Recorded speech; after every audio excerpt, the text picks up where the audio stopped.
Dave, how are forward-thinking companies using Neogen analytics to make their data actionable and truly become proactive? That's a great question, Dan. I often get the opportunity to demonstrate how that works, and I think what we could do is I could roll in here a video of a demonstration that I did recently that illustrates exactly that. For me, my eye is drawn right to this heat grid, right? Because I can see by zone and by facility where I've got problems. And now I can see all of the locations, and it turns out that my raw tanks are dirty. And that's a zone one, because I mean the tanks are holding my food product. And I can see, in fact, that it is the potable water site 1 is where I'm getting the most hits.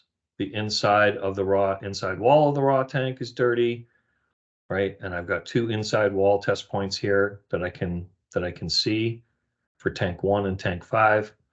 But this potable water feed, that's the real issue. What I really want to do is put the data to work for me.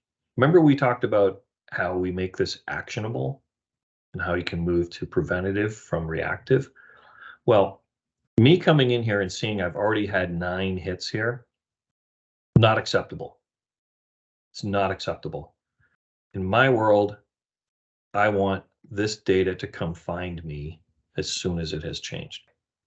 I'm going to teach the machine how to do that. I'm going to say, you need to alert me, and I'm going to set a rule.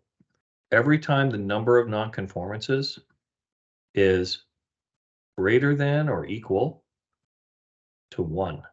Don't wait for 9, right? Every time this happens, I want to know. And I submit that.